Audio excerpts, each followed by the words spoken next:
ព័ត៌មានអាស៊ីអាគ្នេយ៍យប់នេះមានផ្សាយជូនទស្សនារៀងរាល់ថ្ងៃច័ន្ទដល់ថ្ងៃសុក្រចាប់ពីម៉ោង 7 ដល់ម៉ោង 9 យប់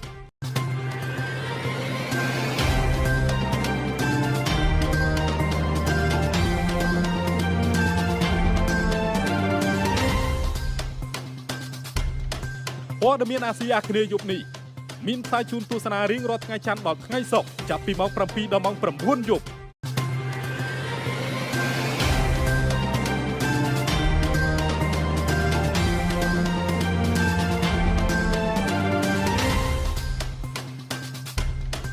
ព័ត៌មានអាស៊ីអាគ្នេយ៍យប់នេះ